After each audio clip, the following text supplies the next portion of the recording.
Now we'll start. Cross-border payments. By the name cross-border payments, what you are able to understand? International payments. In this context, actually, cross-border payments will be generally worldwide how the transactions are going on using US dollar. US dollar. Okay, most of the trade in the world is happening based on US dollar. Now, here cross-border transactions here mean that if India wanted to trade with other country in their own currencies, in their domestic currencies, we call it as cross-border transactions. Now, for example, yesterday we had an agreement between our central bank RBI and Maldivian Central Bank, Maldives Monetary Authority, that we will be having transactions based on our domestic currency. Okay, so the meaning here is that while we will be purchasing any items from Maldives, we will be giving Indian rupees. Similarly, when Maldives will be purchasing from us, they will be giving Maldivian currency. Okay, that is the major difference here. Now, in exam, since cross-border payment, there is no concept here. Only factual thing they can ask here is between which two countries recently cross-border transaction agreement has happened, between India and Maldives. Okay. Now there are two different types of cross-border payments. One is wholesale cross-border payments. Second is retail cross-border payments. Now here wholesale cross-border payment means it is authorized by the central bank, or else it is happening in a very national way. Bigger transactions will be happening. Now retail cross-border transactions will be happening in by peer-to-peer transactions. Individuals, people who are in between borders of both the countries, between them there will be transactions will be happening. We will be calling it as retail cross-border payments.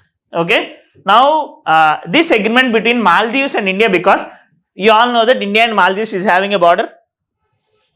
India and Maldives border leda? No leda? Maritime border.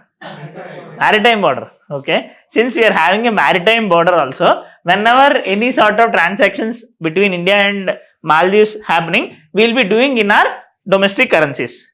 That is a major thing here. And here, RBI had introduced payment aggregators of cross-border transactions regulations. Now, who is the head of monetary policy in India? So, for any country, central bank will be dealing with monetary policy. Now, here whether exchange of currency or else any flow of money supply is happening or not. Money supply lo change vastunda ledha dini valla.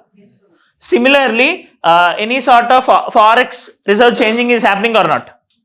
Now, who is having the power to handle forex reserves of our country? RBI. Now, if there is no RBI oversight over these cross-border payments, it will be problematic for countries' monetary policy. Right, because RBI is having a target to regulate money supply. It is also having a target to regulate inflation using that money supply. Yes or no? What is the inflation target for India as per RBI? 4 plus or minus 2%. Similarly, RBI also having one more duty to regulate the this monetary policy. Now, it can sometime go for contractionary monetary policy. Sometimes it will be going for expansionary monetary policy. Expansionary monetary policy means, what happens with expansionary monetary policy? Money supply will be increasing. And in contractionary monetary policy, money supply will be reducing. What happens if there is less money supply with the effect of in inflation? So, inflation will be reduced. So, inflation మీరు literally గుర్తుపెట్టుకోవాలంటే too much money chasing too little goods. Since there is lot of money supply in the economy, there will be inflation. With the help of this contractionary monetary policy, RBI will be taking out that excessive money supply. Right. So, with that what happens? Inflation will be reduced. Money supply తగ్గించడం వల్ల. Now, here there would be, obviously there will be effect on money supply, inflation and all. So, mandatorily there must be oversight of a central bank. That's why RBI had come up with payment aggregators of cross-border transactions regulations. With this regulations, RBI will be regulating the cross-border transactions between the countries. Okay, how much amount, on what basis they can do transactions and all. Got it? Next, Modi's historic visit to Guyana. Obviously, you all might be knowing Modi went to Guyana. Where is Guyana? Guyana, Africa. Next, Asia. Meer cheppandi, sorry. South America. Okay. And in specifically also that happens in Latin America. Okay. We all know about West Indies, Caribbean countries and all. Just downside of this Caribbean country, specifically to say southeast of these Caribbean countries, Guyana will be there.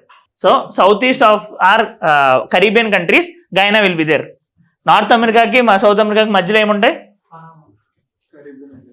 Caribbean islands all will be there. Trinidad and Tobago ani untayi kada. So all these are called as Caribbean countries. So just downside of these Caribbean countries there will be Guyana. Now after 56 years an Indian Prime Minister visited Guyana.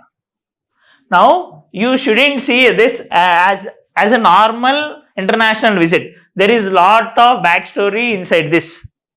What could be the reason? On why Guyana is famous? It is a very smaller country having very little significance. And remember, land of?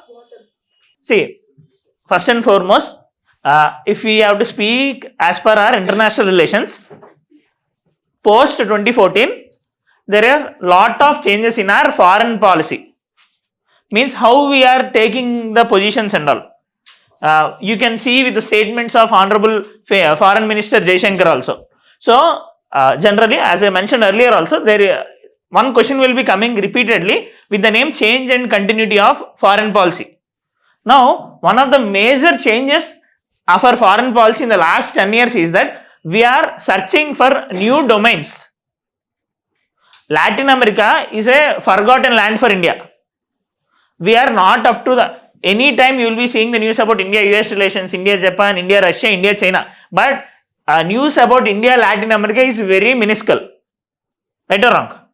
Right? So, now one of the major change in our Indian foreign policy is that we are finding new domains for our international relations. Similarly, we are considering our maritime neighbors also. Our maritime, the focus on maritime also had increased a lot. We are showcasing some aggressive foreign policy. All these are changes with respect to our Indian foreign policy in the last 10 years. And as I said earlier, Latin America is a forgotten land. But Latin America will be very useful to India because it is having lot of crude oil. Shale gas. Okay. Shale gas, US, in North America there will be lot of shale gas. In South America there will be that, but more will be crude oil resource. Now, the thing is that Guyana recently excavated some reserves. Now it had surpassed Venezuela in crude oil reserves. And we do not have any sort of problems with respect to Guyana also. So that's why we want to build relations with Guyana. Likewise in our relationships, in our family relations or else any sort of personal relations, there will be some give and take transactions. Similarly, between international relations also, there will be some give and take transactions. Guyana want market, we want cheaper crude oil. That is the major reason here. And also, beside, as I mentioned earlier, Caribbean countries are bordering Guyana. Now, we can consider, there is a grouping of these Caribbean countries called as CARICOM. Caribbean community. Okay. Now, since already we are having relatively good relations with Guyana, using Guyana as a gateway, we can reach CARICOM countries. Okay. Now, how we are using our Northeast to build relations with Southeast Asia, similarly, we can use Guyana to build relations with these CARICOM countries. Okay. Now, that is one more reason. Now, the news is that Prime Minister has visited after 56 years to a country in Latin America. Now, this Guyana is located in northeastern South America. It is bordering Brazil, Venezuela and Suriname. Okay. And Venezuela, idea untadi kada? Where is Venezuela? So South America in the upper parts of South America. Now whenever you will be getting any country or else anything in news, just for sure you need to go through your mapping. Okay, because it should be an internalized process, because if we are going and checking a map religiously, it is not possible to understand each and everything. Manamu oka 190 countries, it is not at all possible to remember. But whatever the countries in the news, while we will be having glance, and since we are having some background linkage of the topic, then we can remember that place easily. And if there is any sort of place within Guyana which is in news, we have to remember that also. Okay. Now Guyana is bordering Brazil, Venezuela and Suriname. Now some agreements has been signed between India and this Guyana, majorly for crude oil sourcing, natural gas, hydrocarbon value chain development. So as I earlier mentioned, we are considering this Guyana as a supplier of crude oil for us. Now as I earlier told you, only because of our crude oil we are making friendship with it. Now what is the reason now we are going towards Guyana? Already we are having many partners. Yeah, one thing is that we want to diversify our energy basket. That is okay. And another major reason is that there is an organization in the world called as OPEC. Have you heard of this? What is it?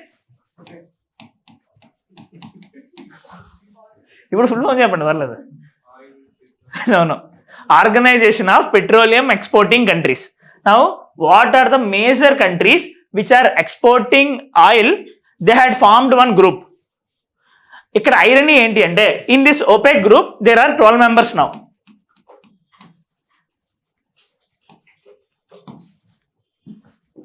See, what is the cost of onions now? Something around 40. Okay. Now if all the onion producers, onion farmers in the country are coming together and saying that we will act as one group and we will sell only 4,000, we will sell for rate of 1 kg 4,000. Is it good? It is not at all reasonable now. But they are doing the same thing. This OPEC, which contributes around 40% of the crude oil production in the world, it is having 12 members. All of the grouping members will be coming together. They will be deciding how much they have to cost. Now, obviously now the market is based on demand and supply. So what they will be doing is that if they want to increase the price, they will be decreasing the production. So they will be going for production cuts. Now last month OPEC has went for production cuts.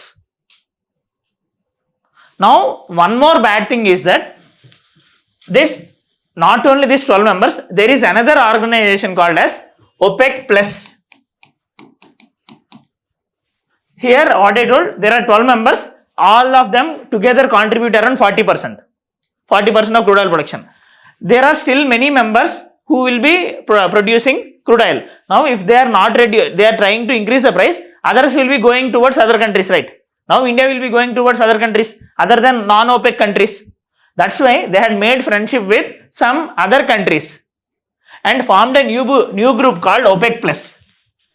In this OPEC Plus, 12 members plus another 10 members also became part. Now, what last month happened is that all these 22 countries combinedly told that we are going to decrease the production of oil. What happens? Prices increases. Now, we have to search for alternatives. The alternative is that Guyana is not part of this OPEC Plus. Okay. This West Asia, Venezuela, all of them are part of this OPEC Plus. We are mostly importing our oil from West Asia. Russia is part of this OPEC Plus. So we are planning to diversify our energy basket, and Guyana is one of the best option. Okay, since our relations with Guyana is also neutral, not bad or not good. And in fact, one more thing, you might believe or not, Guyana is having lot of Indian diaspora. Around 30% of the population belongs to India, means Indian past origin. Okay, so that's why why Modi went to Guyana and all. Now we are getting this. In return, what we can do for them? So we had given them some financial inclusion, which we are very much in better. There is no cost for us. UPI payment, we are supporting UPI deployment in Guyana. Wherever our Honorable Prime Minister is going now, first attack he is doing with UPI payment. We are relatively better off in technology, in financial sphere. We are utilizing our knowledge. That's it. Next, Jan Aushadhi Kendras means medicines. Generic medicines, Ayurvedic medicines. Are generic and Ayurvedic same? Not at all same. Huh? See, generic medicines ki normal medicines ki enti difference? See, in both generic medicines and normal medicines, there will be same chemical formula, same composition, no change. But these generic medicines will not be having additional colors, additional branding. Okay, that's why their cost is very less. In fact, some medicines will be having just 10% of the cost. Some medicines will be having just 10% of the cost. Now, Honorable Prime Minister had launched a scheme regarding this Jan Aushadhi Kendras. We are having a target to go for some 25,000 Jan Aushadhi Kendras. So, మనకి ఎలాగా అందులో expertise ఉంది కాబట్టి we are also helping other countries to use these generic medicines. Because, see, Africa, Latin American countries are relatively very poor. They can't afford these pharmaceutical bases. That's why we are going for expansion of these generic medicines. Because India is considered as a supplier of generic medicines of the world. India is also considered as pharmacy of the world. Okay? That's why. So, we are one of the highest members with respect to generic medicines production in the country. And thanks to Honorable Prime Minister for his initiative on Jan Aushadhi Kendras. And for betterment of these Jan Aushadhi Kendras in the country, an initiative called Pradhan Mantri Bharatiya Jan Aushadhi Pariyojana PM BJP had been launched. This has been launched earlier, past year only. We had an agreement with CARICOM countries. CARICOM countries అంటే ఎవరో చెప్పాను కదా, Caribbean countries, to supply medicines, generic medicines under this agreement. Okay. Next, some skill development programs, scholarship and all. And also, we are supplying 2 Dornier aircrafts to Guyana's defense. In return, Honorable Prime Minister got an award called as the Order of Excellence, the highest national award of Guyana. And PM Modi co-chaired the India CARICOM summit over there. CARICOM gun malli choddamu. So what I mentioned as CARICOM is related to Caribbean community. Now it is a grouping of all the Caribbean countries. Honorable Prime Minister went for that meeting also. So new oil discoveries in position Guyana to surpass Venezuela in production by 2026. So that is the major reason to go towards Guyana. And we are having Indian diaspora of 43.5% population. See, in our mains exam, it is relatively least probable to get an 10 marker or 15 marker with respect to India-Guyana relations. That is for sure. But if someone is from PSI optional, for sure you can guaranteedly you can get a question on India-Latin America, which is major part of this. And if UPSC wants to diversify its questions basket, then you can get a question on India, Latin America. Okay? Yeah. CARICOM countries. This CARICOM grouping has been established in 1973, which contains 15 Caribbean member states. CARICOM is having observer status in UN. Okay? Next. Global Alliance Against Hunger and Poverty. Global Alliance Against Hunger and Poverty. Recently, this has been launched. Under which program this has been launched? Yeah, G20. Now, we all know that G20 summit had been finished. Where it had happened? See, don't confuse with respect to UNFCCC and G20. Exam lo tapulu cheyakandi ekkada chesina parle.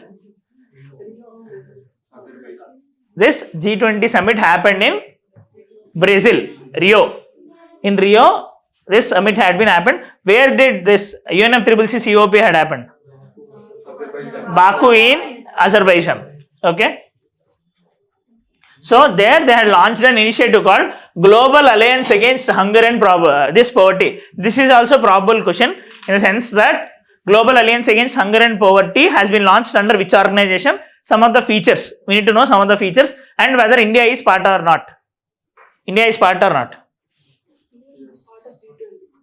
This initiative, see, under G20 or else any programs under UNFCCC, whenever meetings will be happening, every country will be coming with new initiatives. And it is not mandatory on part of other countries to go and join in that. Okay, it doesn't mean that since it has started in G20, all the G20 members will be part of it. If a country is having interest, it can join. Okay, now obviously what is the name of the program? Hunger and Poverty. So obviously India will be there, right? So India is part of this Global Alliance Against Hunger and Poverty. Now this has been launched because we are having sustainable development goals. I told you earlier also. Now what is the ending year of the sustainable development goals? 2030. By 2030 we have to achieve 17 sustainable development goals. But with respect to SDG 1, SDG 2, SDG 3 and all relative to poverty and hunger, we are nowhere near to it. So we thought that there is need for some additional push. This program could give some additional push to it. Okay. Why? Because we had a target of zero poverty, no poverty by 2030. But as per present estimates, if the same scenario is going on, even by 2030, 62.2 crore people will be still living under poverty, which is not good. That's why we had started this program. Now India is also part of it, and also there is no specific funding for this. Means generally for any new initiatives there will be some funding mechanisms. Means whether developed countries will be giving, whether any international organizations will be giving and all. For this grouping there are only voluntary contributions. 81 countries had joined, including India. See, not only G20 countries, other countries also had joined. No exclusive fund for it. Relies on contributions from members and institutions like FAO, UNICEF and World Bank. Okay. So how they will be tackling this hunger and poverty? How they will be tackling this hunger and poverty? So to tackle this hunger, they will be going for some school meals program and all, giving some this advices related to maternity, water solutions and all. So by this they will be able to tackle hunger and poverty problem in the country, in any country. Yeah. Earlier I am talking about this OPEC plus, right? What happened is that recently this OPEC plus had announced that they will be cutting oil production, which is adverse to India's energy security. Not only for India's energy security, who are all importing this? It becomes a challenge. Now, what is happening with respect to this OPEC plus? They are all supplying countries. They are putting restrictions on global supply. Now, what could be the solution? Possible solution? Give some unconventional solutions. If you are in this, you are an IAS officer posted to increase our energy security, to develop our energy security. You are in some Ministry of Power or in Ministry of Renewable Energy and all. Honorable Prime Minister called you and asking for a suggestion.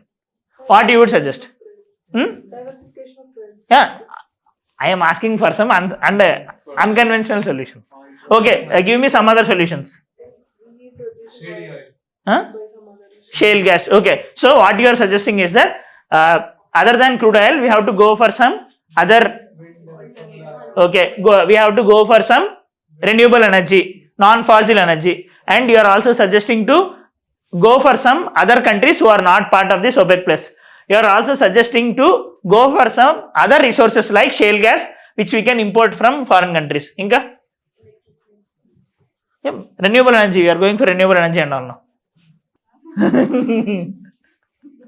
See, obviously what you are telling is all of them are some reasonable solutions, and for sure you will be getting questions like this also to handle these things. Now, there is an Italian prime minister. He told that, not Meloni, before he told that, Italy prime minister kadanukunda, some minister from Italy, he told that since they had started this grouping of దీని Cartel అని అంటాం కదా. See, any group which is forming and trying to regulate the prices, we can call it as cartel. Cartelization of trade అంటాం కదా. Have you heard about cartelization of APMC mandis? In our APMC agricultural మన markets ఉంటాయి కదా, agriculture markets, what happens is that all the traders there, they will be having some single say and they will be అక్కడ పాట పాడతారు కదా normally, they will be creating a scenario such that whatever the price they will be saying, for that price only farmers will be selling, because there won't be any other person who will be quoting more.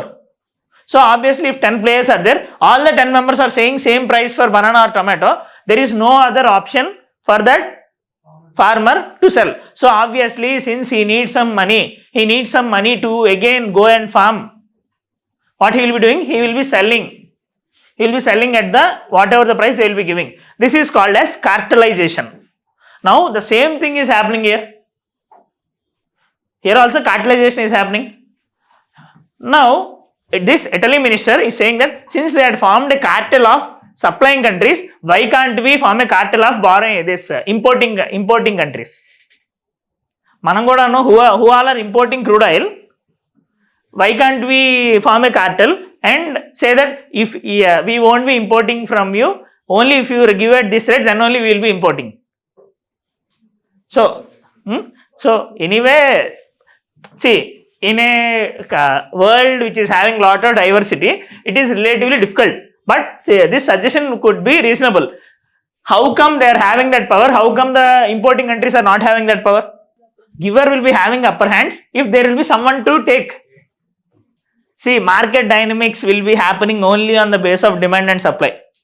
If you had heard about Adam Smith's invisible hands theory, what he says, market is like God. It knows what is the equilibrium.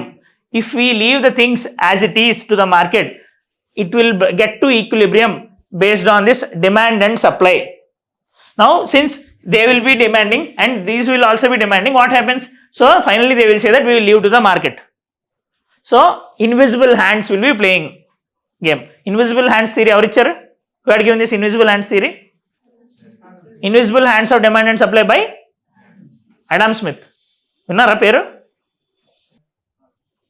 Karl Marx కి దీనికి సంబంధం లేదు. See, Adam Smith is completely capitalist. Karl Marx is quite opposite to him, communist.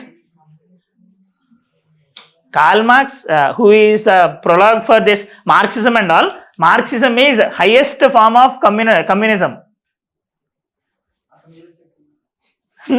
అతని గురించి అంట, మనం ఆంధ్రాలో అయితే ఎక్కువ చెగోవేరా దీని గురించి ఎక్కువ వింటాం మనం. నౌ సో ఎక్కడ మనం ఉన్నాం డిస్కషన్లో? Adam Smith. మీరు వినలేదంటే దీని అర్థం you had in red NCERTs.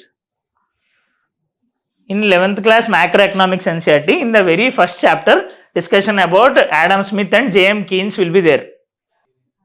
See, obviously new students might not be having time for that, but you have to read. మీకు ఎకానమీ క్లాసెస్ కూడా అయిపోయిన తర్వాత NCERT చదవలేదంటే అది మీ తప్పు. See, for subjects like economy and geography, specifically I am telling, for subjects like economy and geography, NCERTs are very much important. They will be directly picking the statements from our NCERTs.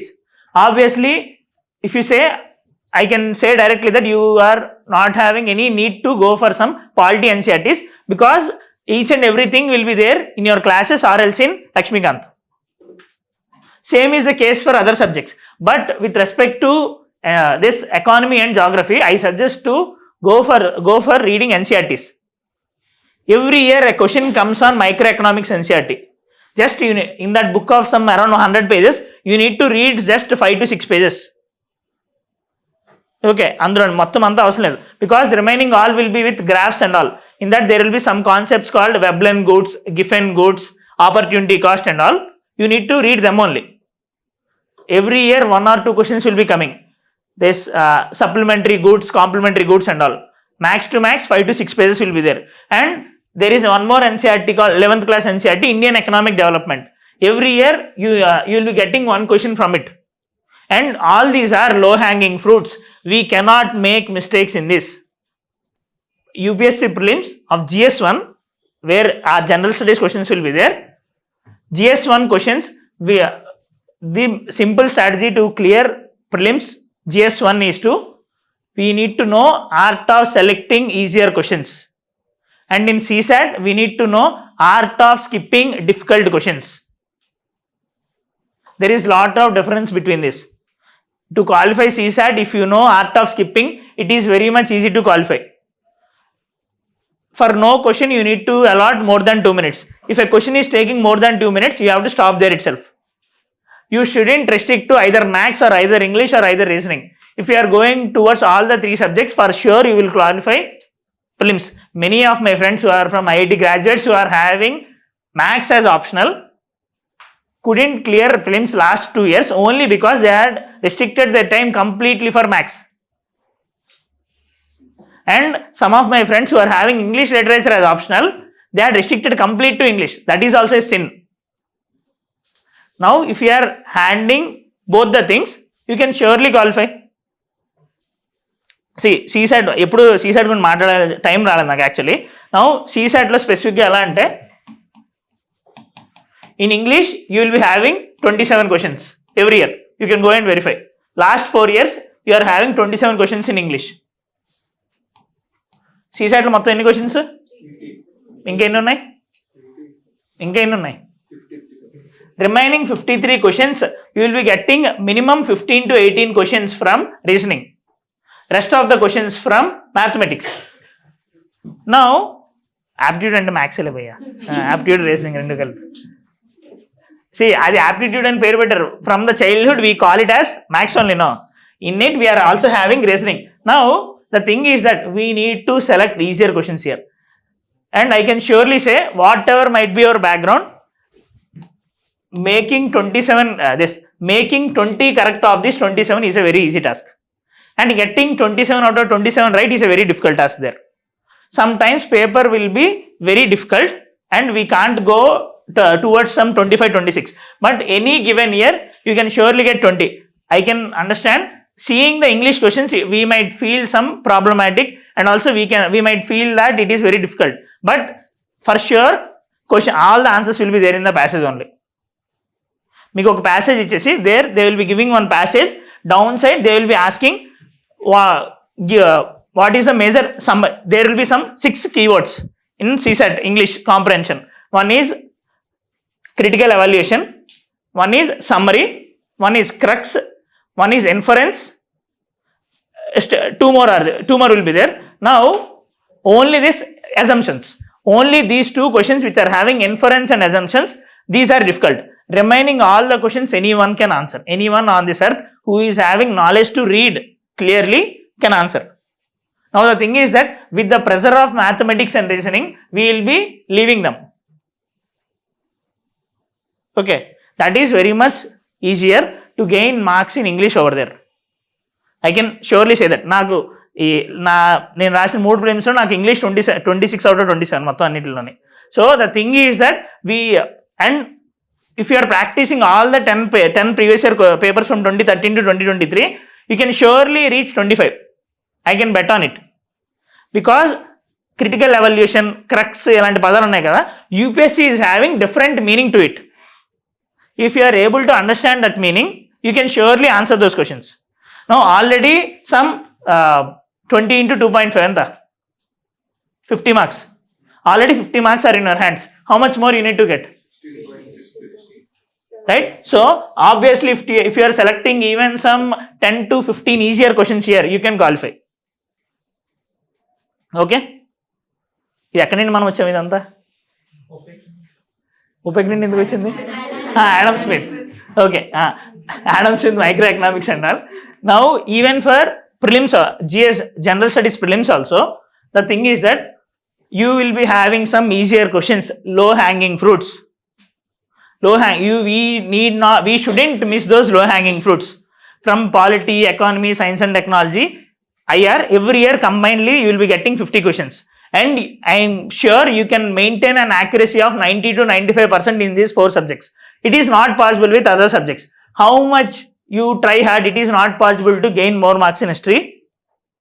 Geography is very much uncertain. Last year geography is easy because all the questions are from NCERT. Not even from GC Leong, all the questions are from NCERT. Direct statements. So, and UPSC is increasing the quantum of geography questions in the last 2 years, and it might happen in the next year also. Environment is uncertain, relatively geography is uncertain, history is uncertain. So, in these sections, if you are maintaining at least 50 to 60% accuracy and 90 to 95% accuracy in this, you can easily get around 120.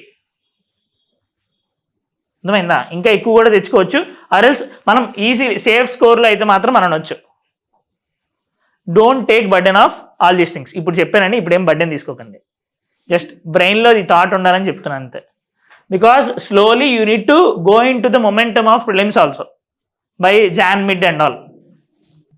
Yeah, so that Italy minister told that we need to form an cartel of importing countries. This OPEC had been formed with Vienna as an headquarters. Vienna is in Austria. 1960లోని Baghdad conference ద్వారా ఇది form అయింది. Presently there are 12 member countries. Earlier there used to be more countries actually. Mundu Gabon had joined earlier. Gabon had withdrawn. Gabon had again joined, again withdrawn and again joined. Angola had withdrawn recently. Qatar had withdrawn 3-4 years back. This OPEC Plus had been established in 2016. అది 1960లో అయితే OPEC Plus 2016లోనే start అయింది. This OPEC Plus will be having additional countries, not only those 12 countries. In this, Russia is also there, Azerbaijan is also there and all. Now, you might be knowing this COP29 is happening. It is happening in Azerbaijan. అదే భయ్యా, బాకు ఎక్కడ ఉంది? Azerbaijan. Now, recently in all the many major newspapers, article had come about the paradox of Azerbaijan. The major goal of our COP is to curtail fossil fuels. Azerbaijan had hosted that summit, but it is trying to increase its fossil fuel supply. Many Western countries are criticizing its hypocrisy. The same way, Azerbaijan also criticized the Western countries' hypocrisy. Same in the form of what Jaishankar will be giving them. The same Azerbaijan told them that, okay, you are telling that fossil fuel is bad. Why are you importing fossil fuels? అంతే కదా, Russia నుండి gas కానీ ఏదైనా we are importing. సో OPEC wants to cut oil production so that they will be getting more profits and all. So India currently importing majorly from Russia. Next Iraq. Russia, Iraq, then Saudi Arabia. అది recent 1 month back report అది. Next, see we can get, because we got many articles that we had increased our imports from Russian oil. ఎందుకంటే Russia, since there are sanctions on Russia couldn't export its crude oil. Then after this Ukraine war and all, then Honorable Prime Minister accepted to import more from Russia since they are giving at subsidized price to us. Okay. Next, Bhu-Neer portal. పేరుతో ఏం తెలుస్తుంది? భూమి నీరు. Okay. So the thing is that it says about ground water. అంతే కదా, భూమిలోని నీరు, అంతే కదా, ground water. So this Bhu-Neer portal has been formed majorly for groundwater regulation. The Ministry of Jal Shakti had launched this Bhu-Neer portal for groundwater regulation. Recently, India Water Week is happening. At the end of that meeting, we had launched this Bhu-Neer portal. See, this Ministry of Jal Shakti, all these major Indian names are Hindu names. Hindi names. have been changed in the last years. Means once honorable prime minister has came to our throne. Okay, mundadi ministry of water resources ani different water ki we are having some different 4 departments and all. It used to be an clumsy affair, so they had clubbed all the water activities and formed this ministry of Jal Shakti. Okay, and this Boonir portal has been developed by Central Groundwater Authority under the Ministry of Jal Shakti in collaboration with NIC, National Informatics Center. NIC అనే పదం విన్నారు ముందు? Websites మనం చూసేటప్పుడు india.nic.in ఉంటాయి కదా. So this is sort of government website developer అనుకోండి. Okay, majorly for groundwater regulation. Now, using this Boonir portal, whoever wants to extract groundwater, they can apply through their PAN card. PAN-based single ID system. This portal will be providing no objection certificates. ఇప్పుడు ground water regulation అంటే మీరు మనలాగా don't think from the angle of our common man, think from angle of some industrialist or L some any industries who will be extracting lot of ground water. Okay, so then there is need for some regulation now, because in an area if a lot of groundwater extraction is happening, the people who are residing in those area can't get water easily.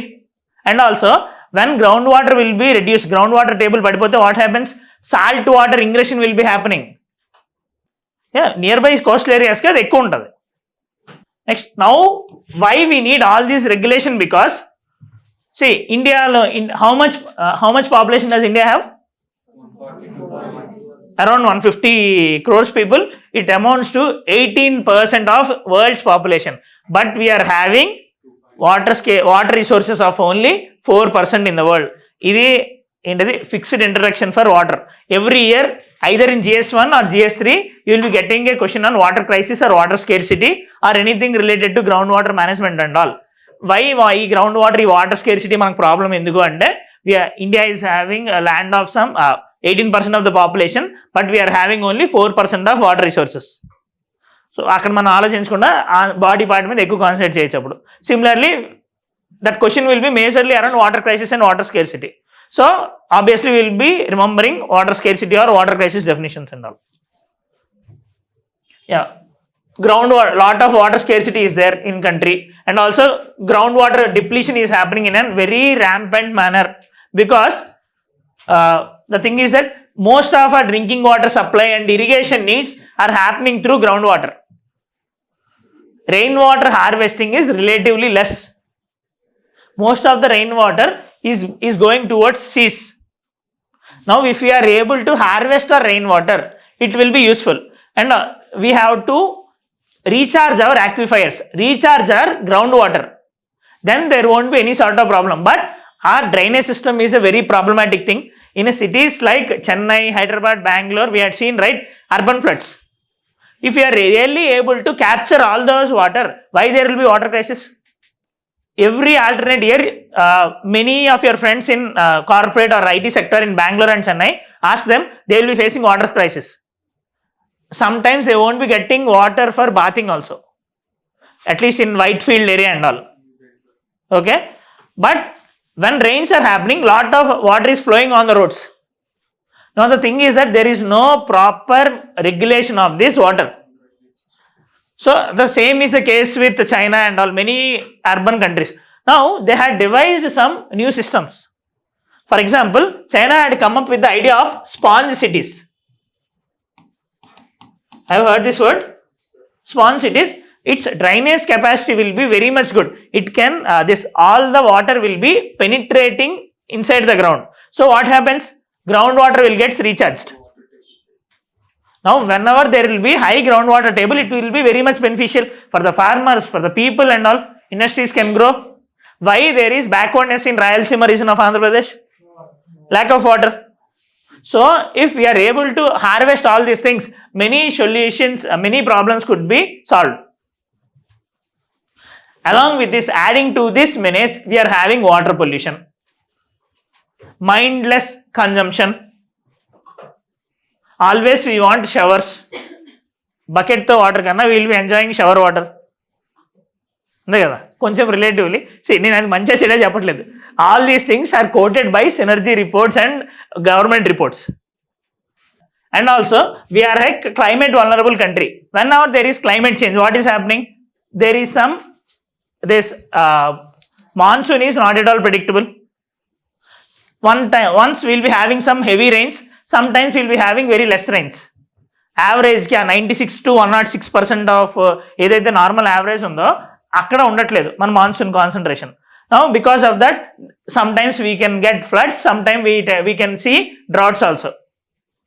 So to solve all these initiatives, government had launched all these problems. Government had launched many initiatives like Atal Bhujal Yojana, Jal Jeevan Mission, Krishi Sinchai Yojana, Jal Shakti Abhiyan, National Mission for Clean Ganga and all.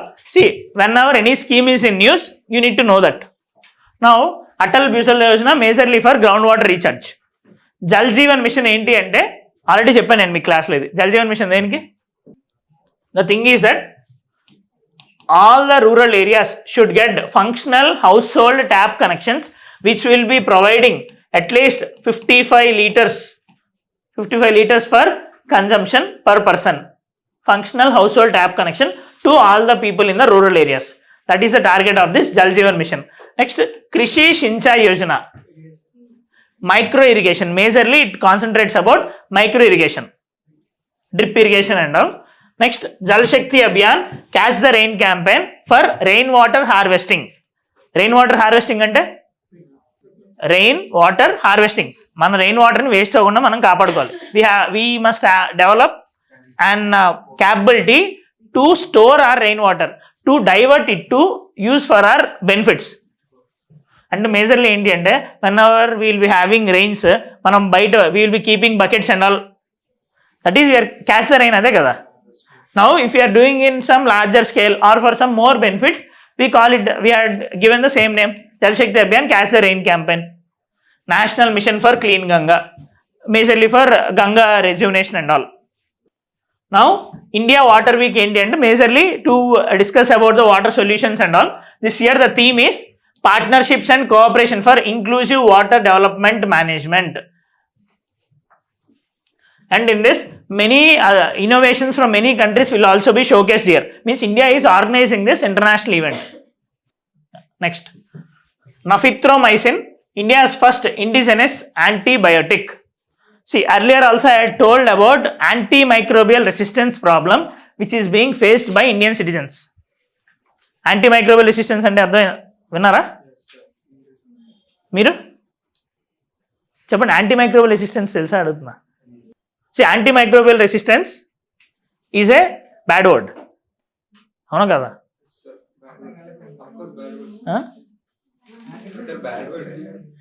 Bad word in the sense it is a negative thing అని చెప్తున్నా నా ఉద్దేశం. Bad word అంటే booth అని కాదు, అది negative thing అని. See, whenever if you are having some diseases like not only disease, even if you are having some small fever or cold also, we will be taking tablets. Why will be getting this fever or tablet, this cold and all?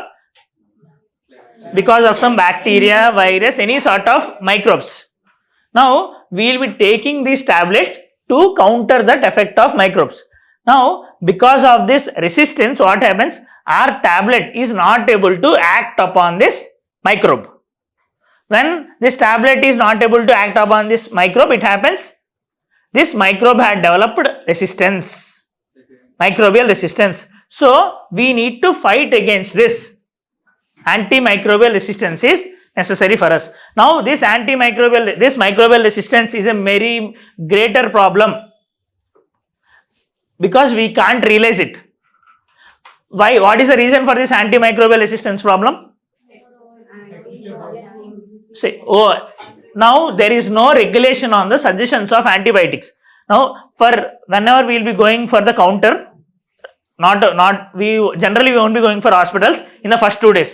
When మన fever 3వ రోజు ఎక్కువ అయితే then we will be going for hospitals. Generally అంతే కదా, అవునా? So when already that pharmacist might be giving us some antibiotics, we will be taking some 2 or 3. When it is not working, we will be going for doctor, professional doctor. నా కేసులో అయితే then I will be going for some small scale doctor. Then if at all it is also not working, then some large scale doctor. Okay, now they will be changing the tablets and all. Now the major reason is that there is some overuse and underuse of these antibiotics. Because of this, the capacity of that antibiotics to work on our body will be lost. That is the major reason. And also there is some unregulated usage of this antibiotics in animal husbandry industry to reduce as a painkillers and all. We are giving to animals. Now we will be getting milk from them and all. What happens? All those antibiotics will be going to our body. So without eating also, what is happening? Without taking tablets also, our body is developing this resistance. So to handle all these things, many initiatives had happened, because it is considered as top 10 causes of death across the world. Antimicrobial resistance. So government recently had launched this indigenous antibiotic nafithromycin to tackle this problem of antibiotic resistance. So it is indigenously developed by the country. Meek exam lo maha aithe nafithromycin is related to which of the following ani istaru. Nafithromycin is related to antimicrobial resistance. Okay. Now this is developed by BIRAC, Biotechnology Industry Research Assistance Council, under the Department of Biotechnology. Department of Biotechnology is under Ministry of Science and Technology. Okay. Now this BIRAC is sort of industry organization, not for profit body which will be doing research in this biotechnology field. This has developed this nafithromycin.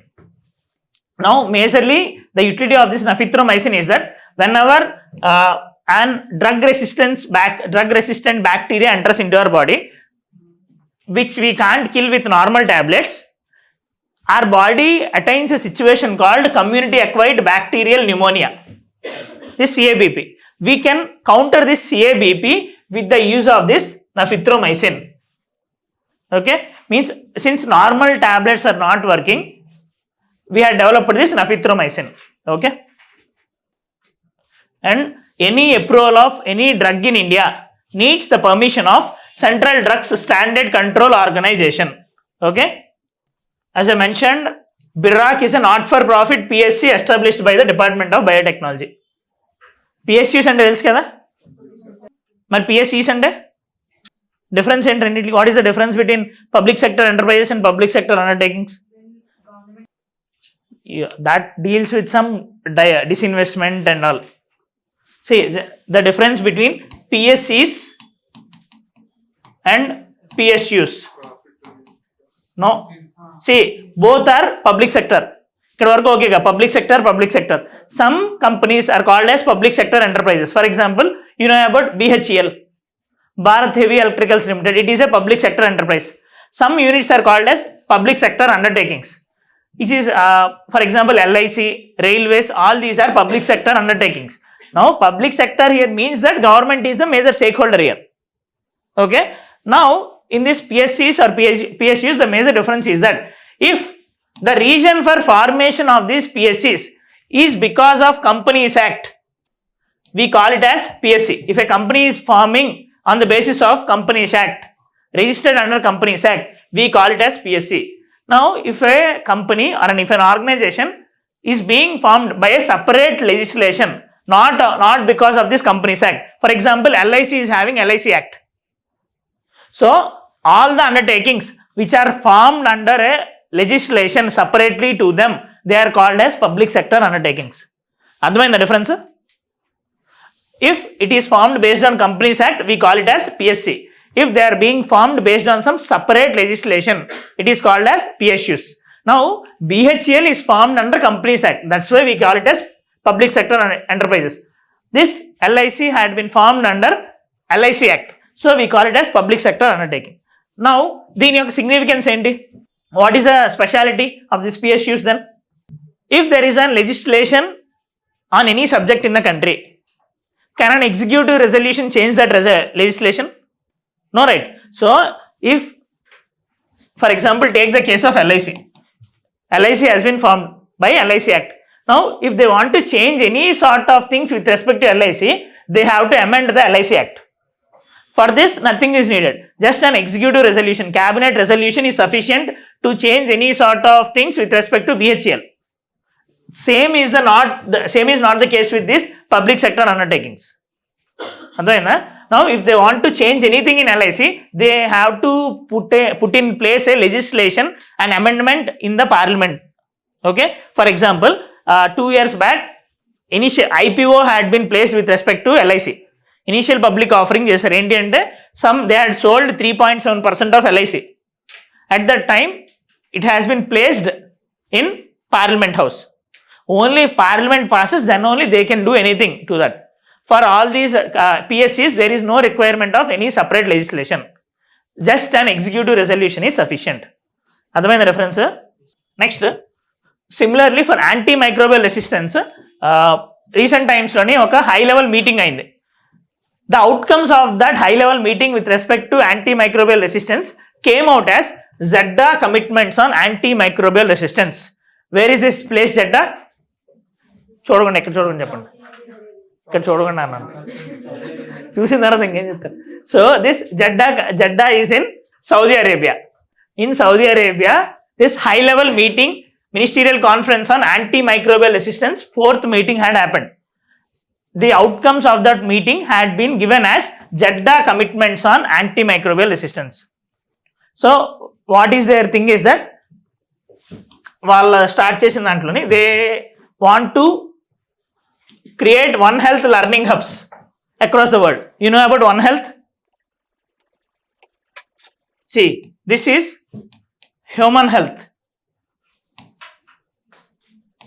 This is animals health. This is environmental health. To tackle the problem of antimicrobial resistance, also to tackle any spread of zoonotic diseases, we need to develop capabilities in this One Health. The intersection of all these three is called as One Health concept. Now, what is the reason for COVID? Alleged reason for COVID? Bats from some market in China or else from some forest in China. Why happened? Why this had happened? It is a zoonotic disease which got spread from an animal to human. So now, if we are మనం ఎంత చేసిన whatever we are doing, if we are able to control our health, is it possible to handle these scenarios? We need to have a control on animals' health also. Sometimes from environments, because of environmental problems also, these zoonotic diseases can get spread to us. So to tackle any sort of future pandemics, and also since because of our animals also we are getting this antimicrobial resistance, to handle all these things we need to develop this One Health concept. One Health అంటే అర్థమైందా? So as part of this ZEDA commitment, there is one of the commitment is to develop this One Health hubs across the world. This biotech bridge initiative to boost research and development, this is also part of this ZEDA commitment. And to combat antimicrobial resistance, there are different initiatives across the world. Now exam lo manaki GLASS initiative for antimicrobial resistance, this has been launched by World Health Organization. Global Antimicrobial Resistance and Use Surveillance System, GLASS, launched by WHO. WHO has also launched Global Action Plan to curtail this antimicrobial resistance. Similarly, India had launched many schemes like Red Line campaign, National Antimicrobial Resistance Surveillance Network and all. Okay, so antimicrobial resistance ni curtail cheyadaniki we had launched many programs also. Now we are also developing our capabilities with respect to One Health. We are part of One Health consortium and all. Next, recently 56th Tiger Reserve has been recognized. It is Guru Gashidas Tamor Pingla Tiger Reserve. It is in Chhattisgarh. Now, why this tiger reserves are important? Why tigers are important? ఇప్పుడు నేను pics national అంటే pics ని save gourd చేస్తాం మనం. Yeah, see in this food chain and all, if there are, consider a scenario, there are no tigers. What happens? See, the animals on whom tigers will be doing prey, their population will be increasing. Deers and all. Whenever there will be, if deer population peripothe, they will be attacking and human man animal conflicts vastay. World is in such a place that everything oka constant scenario lo undi. If we want to disturb our nature will be disturbing us. Okay, so nature, mother earth has answer to everything. We have to just try to maintain the balance. If we are trying to do any sort of things to that balance, we will be getting affected. Since because of our climate change, global warming, that balance had damaged. That's why we are facing all these problems, heavy rains or floods or droughts. If you are able to maintain that balance, all these would not have happened. Okay, so similarly, tigers are very much important. Ecosystem management ki tigers are very much important. So we need to safeguard these tigers. Inkokati, I national animal annaru kabatti national animal kabatti kuda safeguard cheyali meekosam. Now it is marked as 56 tiger reserve. And one more thing,